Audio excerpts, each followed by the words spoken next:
नमस्कार दोस्तों, मेरा नाम है Anuj and MPSB excise constable new recruitment 2025 से रिलेटेड आज की इस वीडियो में आपका मैं स्वागत करता हूं। दोस्तों, एमपीएसबी यानी कि Madhya Pradesh employ selection board की तरफ से आबकारी सिपाही न्यू भर्ती 2025 की जो नोटिफिकेशन है वो आउट कर दी गई है। इस भर्ती से रिलेटेड हर एक डिटेल आपके साथ इस वीडियो में मैं शेयर करने वाला हूँ। काफ़ी इंपॉर्टेंट वीडियो आपके लिए रहने वाली है, वीडियो का एंड तक आप जरूर देखिएगा। सो चलिए बिना किसी देरी के वीडियो को स्टार्ट कर दें और सबसे पहले हम बात करेंगे टोटल नंबर ऑफ वैकेंसी की। तो टोटल नंबर ऑफ वैकेंसी जो एक्साइज कांस्टेबल या फिर आबकारी सिपाही के लिए आउट की गई है वो की गई है 248, यानी कि 248 पदों के ऊपर जो नोटिफिकेशन है वो आउट की गई है। अप्लाई डेट की बात करें तो 15/2/2025 अप्लाई डेट रहने वाली है, यानी कि ऑलरेडी आपके जो फॉर्म भरने वो स्टार्ट हो चुके हैं। लास्ट डेट की बात करें तो 1/3/2023 तक, यानी कि 1 मार्च 2023 तक आपके फॉर्म जो है आप भर सकेंगे। लास्ट डेट आपकी 1 मार्च 2023 रहने वाली है। करेक्शन स्टार्ट, यानी कि अगर आपके फॉर्म भरते वक्त कुछ गड़बड़ हो गई है, कुछ गलती हो गई है, तो आप अपने फॉर्म को करेक्ट भी कर पाएंगे। और जो विंडो है वो 15/2/2025 को ओपन हो जाएगी। करेक्शन की लास्ट डेट 6/3/2025 जो है वो यहाँ पर रहने वाली है, यानी कि इस टाइम पीरियड के बीच में आप आपका जो फॉर्म है उसके अंदर करेक्शन कर पाएंगे। मोड ऑफ अप्लाई की बात करें तो ऑनलाइन आपको अप्लाई करना होगा।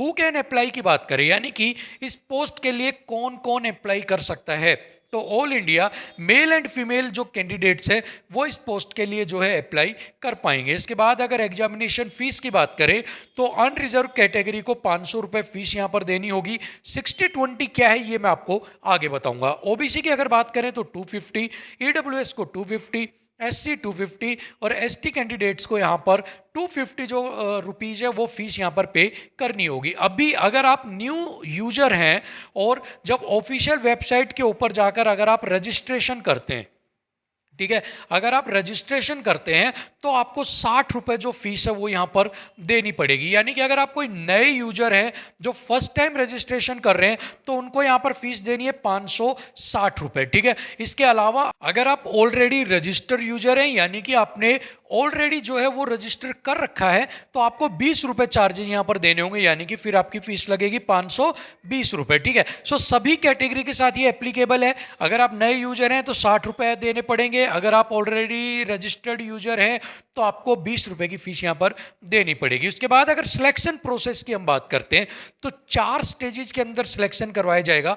Written exam, physical, document verification and medical examination. Physical के अंदर कोई भी आपकी भाग दौड़ नहीं होगी, ओनली आपकी जो फिजिकल मेजरमेंट है वो यहाँ पर करवाई जाएगी, ठीक है। चलिए उसके बाद अगर सैलरी की बात करते हैं तो 19,500 से 62,000 के बीच में आपकी सैलरी रहेगी। क्वालिफिकेशन की बात करें तो 12th पास आपका होना जरूरी है अगर आप आबकारी सिपाही के लिए अप्लाई करते हैं, ठीक है। चलिए नेक्स्ट अगर एज क्राइटेरिया की यहाँ पर हम बात करते हैं तो अनरिजर्व की एज रहेगी 18 से 33 साल।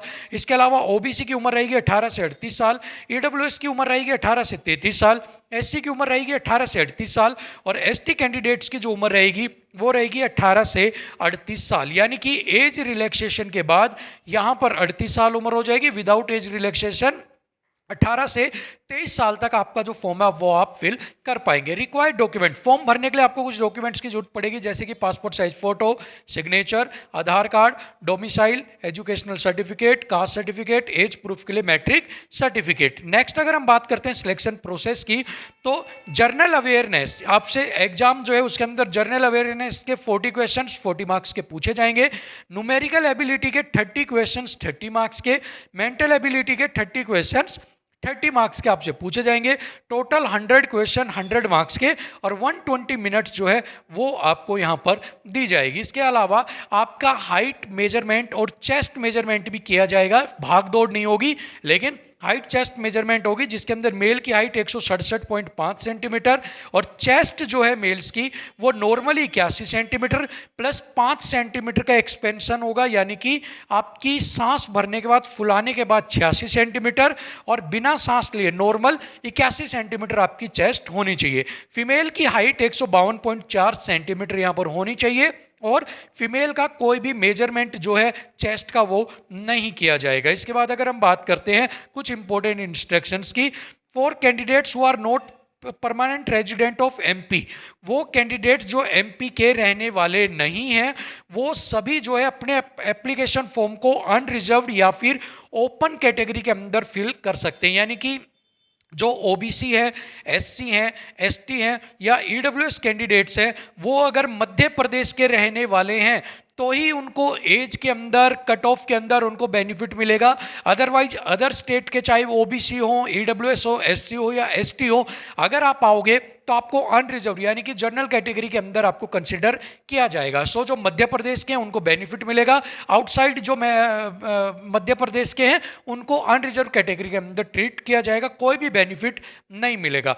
डोमिसाइल सर्टिफिकेट जो है वो नेसेसरी है, यानी कि अगर आपको एज रिलैक्सेशन लेना है, आपको अदर जो रिलैक्सेशन लेने हैं और आप मध्य प्रदेश के रहने वाले हो, इसके लिए आपके पास जो डोमिसाइल है वो होना जरूरी है। इसके अलावा कुछ इंपॉर्टेंट पॉइंट्स यहाँ पर है।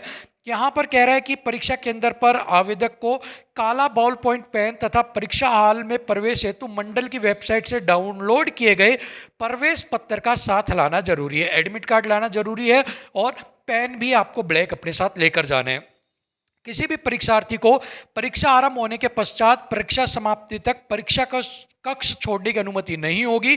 आवेदन पत्र भरते समय उम्मीदवार को किसी भी प्रमाण पत्र की जो है वो जरूरत नहीं होगी, क्योंकि नियुक्ति प्रक्रिया के द्वारा इसको चेक किया जाएगा।